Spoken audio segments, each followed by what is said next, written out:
Ola, sou do Oceánico, son Xosé Iglesias, un mariñeiro de Galiza. E hoxe veño aquí, a este sitio, a facer esta primeira mini presentación do que é o meu terceiro libro.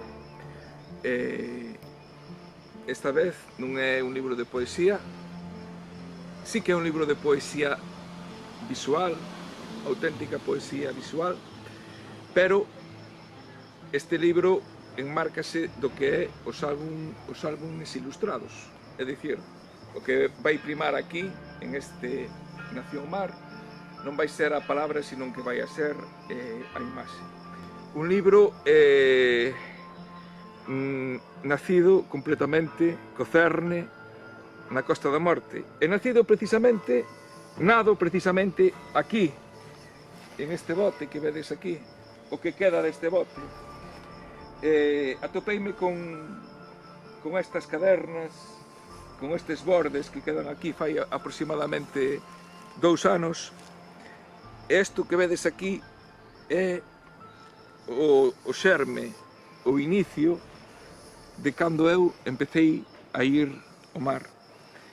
O primer navío, digamos, no que embarquei na miña vida para traballar son estes restos, este esquelete que queda aquí, en esta finca, aquí no medio desta leira, detrás da Casa da Cultura de Corcubión. O auxiliar do Dous Hermanas foi construído no Ézaro, ali debaixo da cascada do Ézaro. Era un bote que utilizaba meu tío para telo de auxiliar e para traballar en el moi duramente, pois a todos os oficios das artes menores, como poden ser as nasas do camarón, como era o embalo, que era o que iba eu con el, o embalo, todo o día a Illa Lobeira, o embalo todo o día as vetas a Robaliza, chegábamos hasta Caldebarcos.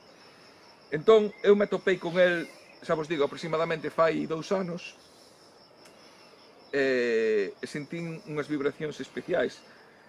Reencontrarte con algo que foi o inicio da túa actual profesión, e, bueno, que é a miña profesión de toda a vida, mariñeiro, a verdad que sentín algo especial. E quixen, de alguna maneira, volver a revivilo. E que mellor que coller esas acuarelas, ese papel de acuarela, e darlle unha nova vida. E así naciu este álbum ilustrado, Nación Mar. E vamos presentar a primeira lámina. Esta é a primeira lámina de todas, a máis sinxela, a que me levou menos tempo, pero quizáis a principal lámina, que é esta. Bote auxiliar pesqueiro Dous Hermanas. Bueno, pois este bote que vedes aquí, o que eu lle volto a dar a vida reconvertido nunha balea xibarte, este bote que está aquí, en esta leira, xa vos digo, mirade, o que queda da roda, en esta roda donde nos amarrábamos un cabo, e viña o bote de remolque pola popa, un bote de aproximadamente 5 metros, pesado, forte, cunha fasquía do norte, porque foi feito por outro bote que trouxera o meu bisavó na bodega do Alberto, daquel mini mercante que viña moito por Corcubión, e dese bote sabello se fixo este, xa vos digo, no Ézaro. E, bueno, desgraciadamente, pois isto que queda. Pero, bueno, este libro o que pretende é revivir ese pasado de carpinteiros de Ribeira, ese pasado de mariñeiros, onde prácticamente había un motor vello que había que encendelo con unhas mechas, era todo traballo manual. Lle sigue na seguinte páxina o barco, este era o auxiliar, pero o barco era este barquiño pequeno, este racún de 7,5 metros, o Dos Hermanas, construído en Cee. Mirade por donde, en Cee tamén había carpinteiros de Ribeira. Seguramente que moitos rapaces, incluso non tan rapaces, non sabían que en Cee chegou a ver un carpinteiro de Ribeira que veu de Outes, se sentou no pobo e chegou a construir barcos de hasta 16 metros cunha fasquía increíble, fasquía é a forma do barco, cun calado, como podedes ver, descomunal. Deste barco que queda recordos, moito traballo, os inicios. E así empeza este libro, Nació o mar, un pouco libro tamén autobiográfico, porque son os 2 primeiros barcos onde embarquei na miña vida. Lle siguen, pois, o Golfo Pérsico, o barco de Pepe Doneto, de Corcubión, un barco onde traballei a NASA. Este barco, construído nos asteleiros, nos míticos asteleiros da Tilleira, ten esa proa característica da Costa da Morte. Fixadevos, proas lanzadas, pulidas completamente, como esta, aínda que este non foi construído na Tilleira, este foi construído en Ponte do Porto. Barcos completamente sollas, non? Este todavía está activo, se vides o peirao de Corcubión, inda está aí, é do ano 94, pero se conserva. Este non, este desgraciadamente non existe. Era, para min, o barco máis bonito que hubo nunca en Corcubión, o barco de Pepe la Boja. Outra maravilla de barco que hubo aquí en Corcubión, o Carromeiro, de Mario, chino, construído en San Cibrao, alá no norte. Os camiños da vida me levaron a coñecer ao final este maravilloso constructor. Se entrades nas redes sociais e metedes Francisco Fra, veredes como a súa carpintería, para min, hoxe en día, é a carpintería que máis se asemella a unha carpintería de fai 200 anos de toda Galicia. Entras ali e de repente te atopas con bigotas, con tornos, donde para accionalos fai falta un pedal, unha auténtica maravilla. Este barco, tanto me gustou, cando chegou a Corcubión, que incluso me embarquei en el, estuve traballando. O Baleiro Isa, que historia tan triste, non? O Baleiro Isa. Me teño que achegar a este baleiro máis a Caneliñas, non? Cantos postos de traballo crearía a actual factoría tal como está se se reconvertira nun centro de interpretación dos cetáceos, ahora que están entrando todavía nas rías? A canta xente non atraería? Que maneira tan bonita de honrar a memoria de todas esas baleas que aniquilamos e que asesinamos na Costa da Morte cando estes barcos pescaban. Eu quixen reconciliar eses barcos con eses cetáceos, por reconvertindo o mismo casco. Pero o deste barco é unha historia de deslexo, podíamos decir, non? Como tratamos os galegos o patrimonio e sobre todo o patrimonio mariñeiro. Resulta que en Cee había un tempo no que se despedazaban barcos. Eu me acordo perfectamente como de repente na ría de Cee, Corcubión, apareceu un remolcador que traía 3 baleiros de remolque, supoño que xa moito despois do ano 85, que foi cando se parou definitivamente de cazar baleas, e empezaron a despedazalos. En ese momento se tiña un porto que se despedazaban barcos, e resulta que se enteraron en Noruega, este barco viñera dali, antes se chamaba Souder Ator, e viñeron a recuperalo. E agora metedes en internet Souder Ator Waller, e ides ver este IPSA, Industrias Balleneras Sociedade Anónima, IPSA un primeiro, como é un dos mellores museos que ten actualmente Noruega. É dicir, aquí en Corcubión, aparte de ter, pois, aparte de vivir do que se vive, fundamentalmente do comercio, pois, seguramente que se tuveramos atracado aquí no peirao de Corcubión ou no peirao de Cee este barco, atraería moitísima xente. E bueno, moitísimas máis historias como este barco, Icharopena Berría, onde empecé de patrón de costa, un barco vasco onde tuve o meu primeiro contacto cas candorcas, o Jordi, o maravilloso barco de Pepe Olegario, ese creador das cartas mariñas da Costa da Morte, cando empezou a andar o mar, con esa popa redonda, despois reconvertiuno, metiulle popa de espello, e aí está reconvertido nese peixe que era o peixe que aquel se dedicaba, os meros. Tuvo días de coller, ollo, 3.000 kilos de mero, o Jordi. Era moi difícil conseguir unha plaza. O Troita, ese barco no que empecé a andar en gran sol nos mares de Rocal. O Viento y Calma de Gelucho, outra vez esas proas da tilleira lanzadas, polidas. Que sabe Gelucho dos temporais? Hai que falar con el, porque el se papa todos os temporais da Costa da Morte, un barco en activo, Viento y Calma, cos colores únicos, poucos son os barcos en Galiza, ou prácticamente ningún, que pinte de color vermello e verde mazán.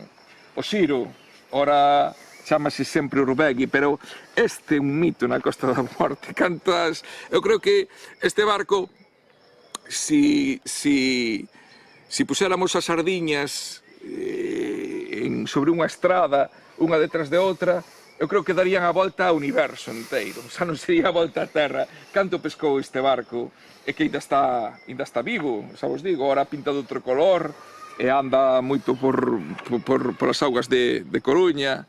O Farelo, o pobre Farelo. E mirade, que curioso, non? Un armador de Musía con eses barcos tan potentes que facían na Costa da Morte, e resulta que o tío vai e fai o barco en estaleiros Murelaga en Lequeitio, pero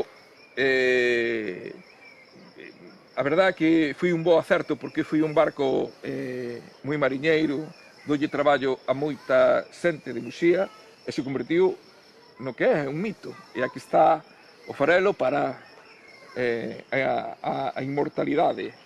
O espírito navaliño, que pena me dou este barco, canta xente, un barco que aquelo non parecía un barco no Varadoiro.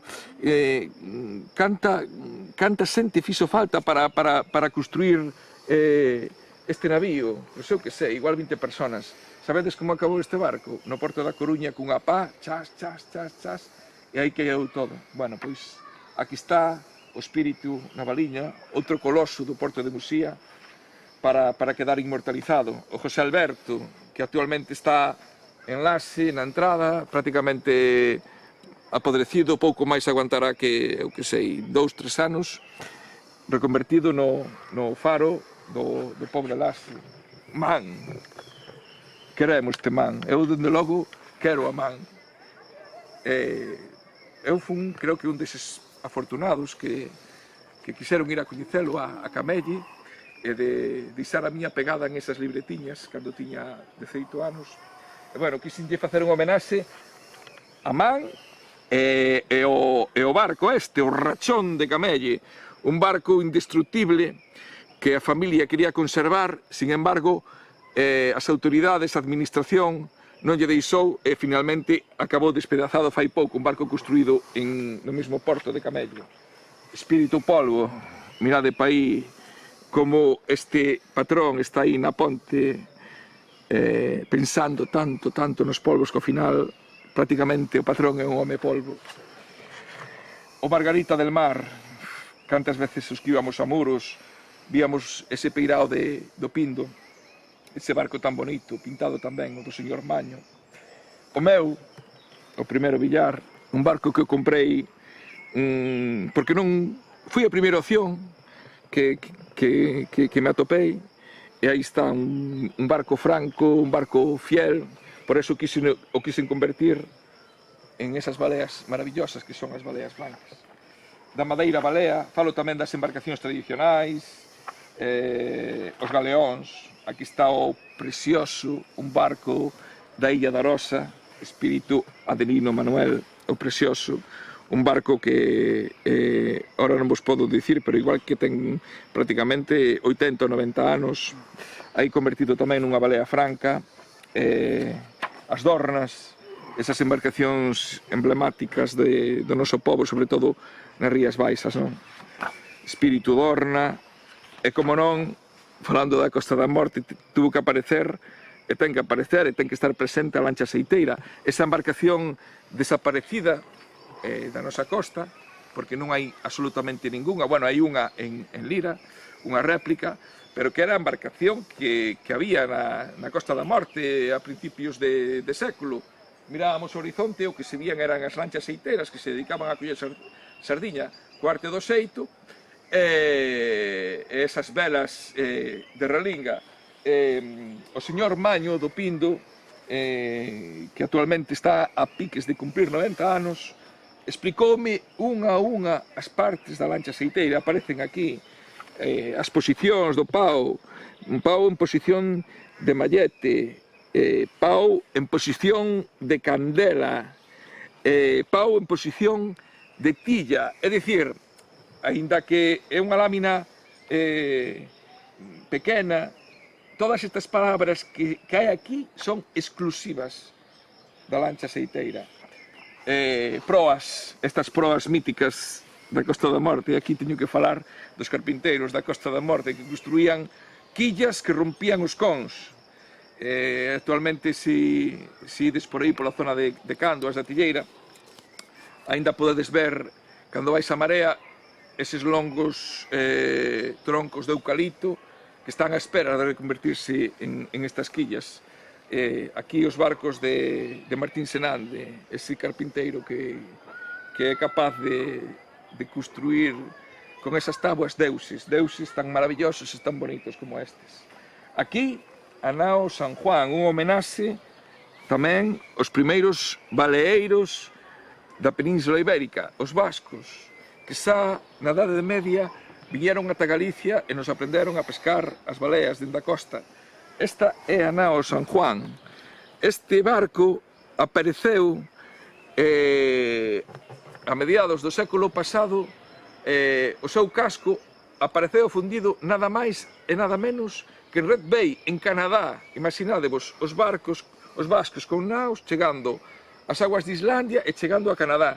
Bueno, pois, deste barco, o goberno canadiense non fixo como facemos nós os galegos, que igual hai un pecio aí que ten tropecentos anos e igual o queimamos. No, gastou os cartos, os sacaron para fora, fixeron os planos, e ora, actualmente, os vascos están construindo en Pasaia a nao San Juan, tal como era, en Albaola. Ademais, é un estaleiro museo que se pode visitar e que vos recomendo ir. E xa, para rematar, un dos mariños, barcos que me gustan moito, de distintas especies, polvos, a danza da mensuada, mirade pa aí. E quero, en esta lámina, insistir en unha cousa, esta palabra, mensuada. Cando imos a pescar o polvo, largamos as nasas, primeiro témolas que virar. Están no mar, imos dun día para outro, as nasas quedan no mar. A primeira virada, cando viramos esas 400 nasas, esas 500 nasas, esas 1000 nasas, pois a primeira virada chámase imos virar a mensuada. Esta palabra é exclusiva da Costa da Morte, e non solamente exclusiva da Costa da Morte, senón que é exclusiva da zona de Fisterra, Sardiñeiro, Corcobión, Pindo, Fisterra.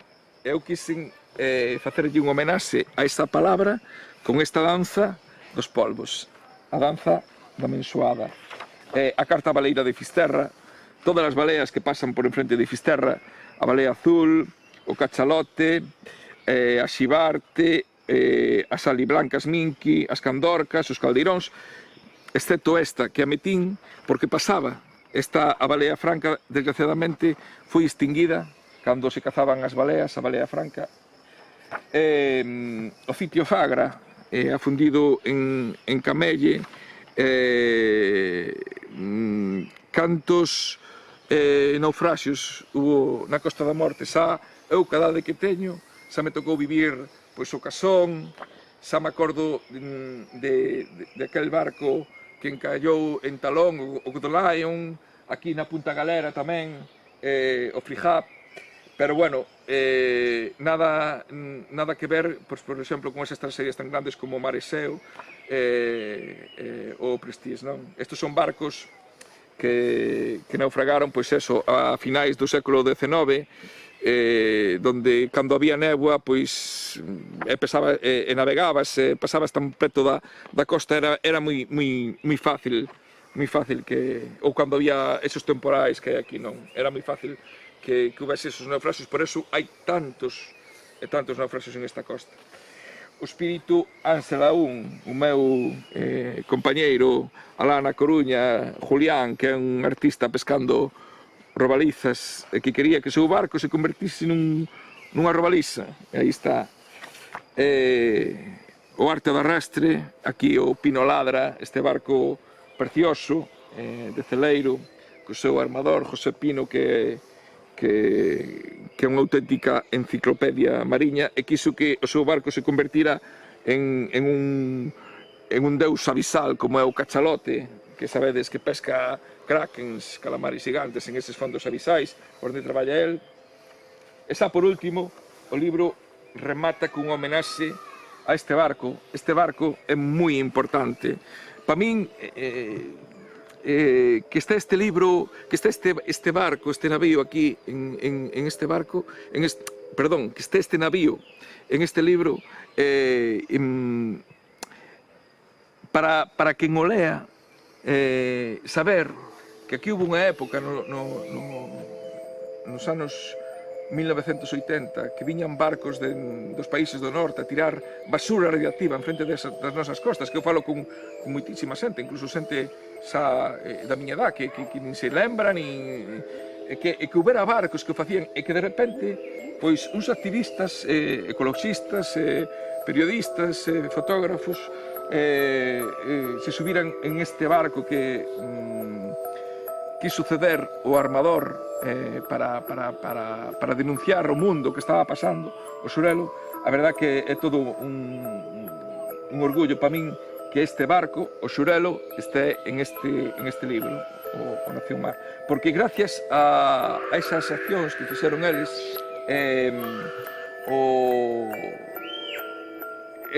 ese feito foi denunciado internacionalmente e se deixaron de tirar en frente das costas galegas a 200 millas eses bidóns radiactivos, que, por certo, hoxe en día non sabemos nin como están, nin se hai bidóns, se todo donde tiraron serán residuos, e se eses residuos estarán contaminando o mar galego, igual eso é a causa de que non haxa peixe como había fai 40 ou 50 anos. E, bueno, con isto xa remato con un texto que hai aquí que escribiu o meu sobrinho Iago, e que espero que vos guste. Aquí a portada, un baleeiro convertíndose nun cachalote, o meu faro. Eu teño moitos faros, son fan de moitísimos faros, me encantan os faros, pero por suposto o meu faro e a súa luz é este, o faro de Fisterra. Nación Mar, un libro escrito por un mariñeiro da Costa da Morte, dibuixado por un mariñeiro da Costa da Morte que cando era rapaz na escola enchía as libretas na súa parte de atrás de barcos e barcos e barcos. Ese esteleiro da Xícar tamén, esa vista dentro do mar deses barcos con ese volumen tamén influeron moito. Esta é a evolución dos dibuxos dese neno. Aquí o tendes, unha homenaxe aos navíos, aos cetáceos da Costa da Morte, un libro que vai dende Fisterra para o mundo. Medro Mar.